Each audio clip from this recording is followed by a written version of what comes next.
नमस्कार दोस्तों, स्वागत है आप सभी का मेरी कहानियों में।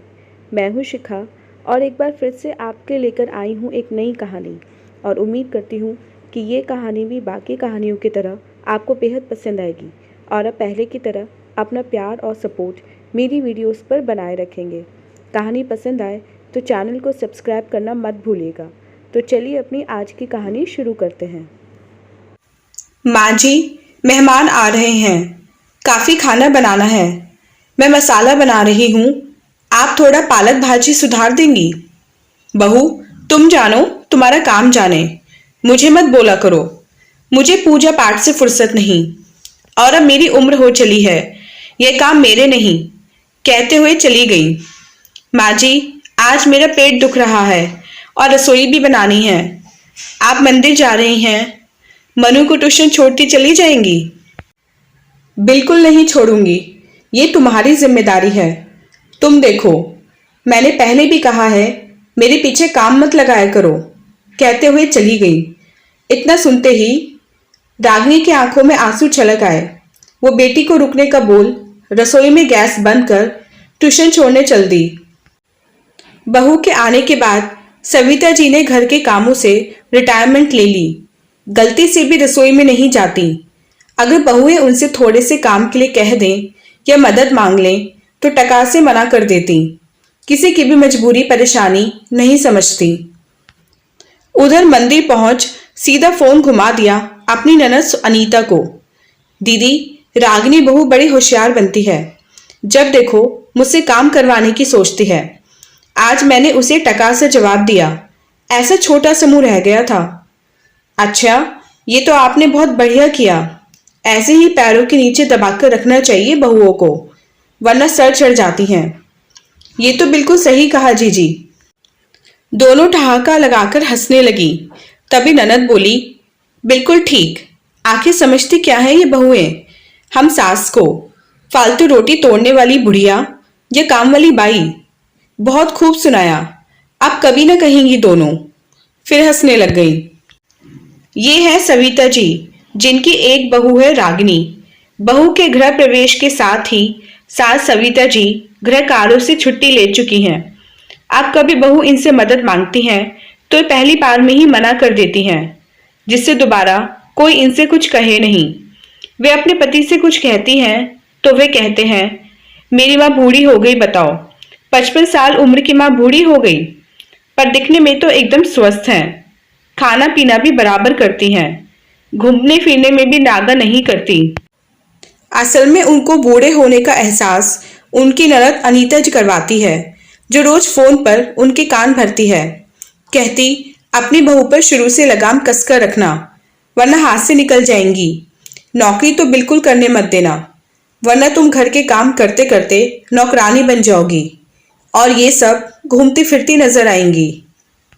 भाभी, तुम बूढ़ी हो गई हो, अपना ध्यान रखा करो ना कि घर के कामों में लगकर खुद को घिसा करो। बहुत कर लिया जवानी में हम लोगों ने घर के काम। अब विश्राम करने की बारी है। घर के काम बहू करे, हमें क्या। रसोई में झांकने कभी मत जाना, बल्कि परसी थाली ही खाना और रोज बहू से पैरों की मालिश करवाना। देखो, मैं ये सब करवाती हूँ, मगर वो नहीं जानती कि अपनी इज्जत अपने हाथों से गवा रही हैं। बहू से सम्मान तो मिल रहा था, मगर बेमन से। एक रोज सविता जी बोली, मनोज, मेरी सहेली सुधा का परिवार गोवर्धन परिक्रमा के लिए जा रहा है। वो मुझे भी ले जा रही हैं। बड़े पुण्य का काम है, मना न सकी। और मेरा भी बड़ा मन है बेटा। तू ऐसा करना, मिष्ठान भंडार से 1 किलो सोन पापड़ी, 1 किलो रतलामी सेव ला देना। ये लोग धर्मशाला में रुकेंगे। मैं तो तेरी बुआ के घर रुक जाऊंगी, फिर अगले दिन वापसी है। हाँ माँ, ला देता हूँ, पर क्या आपने बुआ जी को इत्तला कर दिया है कि आप आ रही हैं? अरे पगले, रोज ही बात होती है उनसे तो मेरी। वो तो घर पर ही रहती हैं। वे अपने कमरे से नहीं निकलती। ऐसे भागे उनके, और मैं उन्हें सरप्राइज देना चाहती हूँ। बता देती तो अच्छा था। फिर भी जैसा आपको ठीक लगे, बोल मनोज बाजार निकल गया। सविता जी परिक्रमा कर सीधा अपनी ननद के घर पहुंची। अरे भाभी जी, आप अचानक, ना कोई खबर ना फोन। नंदोई सुरेश जी ने दरवाजा खोल उन्हें अंदर आने को कहा। जीजा जी परिक्रमा लगाने आई थी तो सोचा इसी बहाने सबसे मिलना हो जाएगा और जीजी को सरप्राइज देती हूँ। अच्छा किया, अनीता तो रसोई में है, जाइए मिल लीजिए। मैं बाजार जा रहा था सब्जी और फल लेने, कहते हुए थैला उठाकर चल दिए। रसोई में पहुंच सविता जी बोली, जीजी तुम रसोई में क्यों लगी पड़ी हो, बहुएं कहाँ हैं? एकदम से अपनी भाभी को देखते हुए बोली, भाभी वो बच्चे फरमाइश कर रहे थे इसलिए मटर कचौरी बना रही हूँ। सविता जी ने देखा खाना भी वही बना रही थी। आप चलो मैं चाय बनाती हूँ। थोड़ी देर में बैठक में बैठी पूरे घर में नजर दौड़ा रही थी। तभी चाय कचौड़ी लिए अनीता जी चली आ रही थी।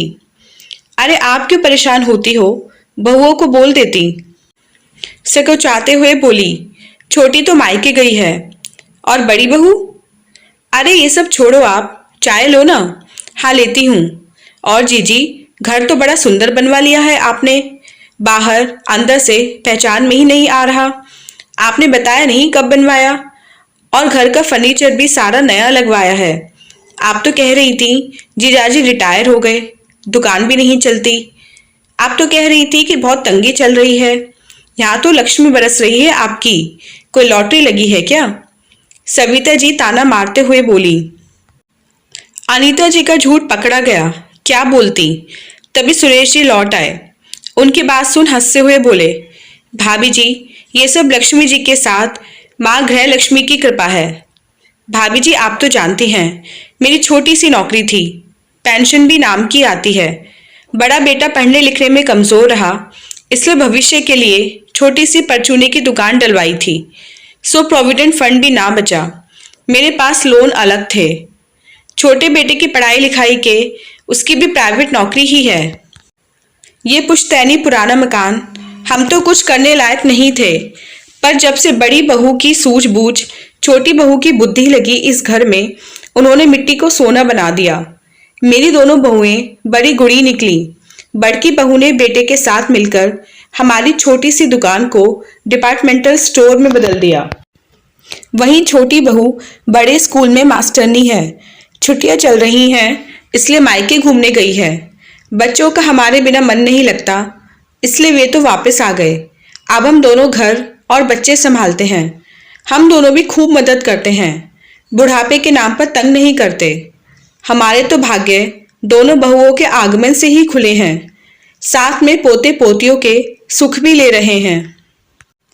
हमने बेटे बहुओं को किसी नियम कायदे कानूनों में नहीं बांधा जिससे कोई झगड़े हों, कोई घर छोड़कर जाने की सोचे।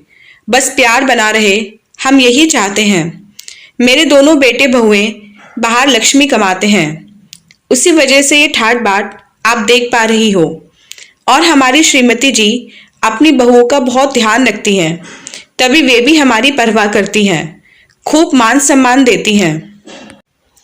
अपने नंदोई की बात सुन सविता जी के होश उड़ गए। हाय, ये मैंने क्या कर डाला, अपने घर की बहू को पैर की जूती समझ लिया। वो तो मेरे सिर का ताज है, साक्षात लक्ष्मी का रूप है।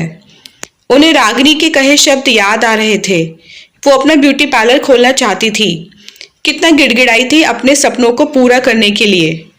बहू के आंसू को देखकर भी नहीं पिघली थी मैं, पत्थर दिल सास। आज उन्हें बहू के कहे शब्द याद आ रहे थे। घर में बैठे तरक्की नहीं होती, हाथ पैर मारने पड़ते हैं। पैसा है तो दुनिया के सुख है, वरना पड़े रहो, कोई नहीं पूछता। माँ जी, घर में एक कमाने वाला हो तो हमेशा खींचातानी ही मची रहती है। 4 हाथ होंगे तो हमारा स्टैंडर्ड भी बढ़ेगा। और मैंने कितनी ठसक में कहा था, घर की बहू घूंघट में ही अच्छी लगती है, यूं सरे बाजार में नाई खवासन बने घूमते नहीं। नहीं करवाना हमें तुमसे कोई काम, नहीं चाहिए तुम्हारी कमाई, चुपचाप घर के काम करो बस। यही सोचकर उठ खड़ी हुई। अरे भाभी जी, इतनी जल्दी कहाँ चल दी भाभी? नंदोई जी बोले।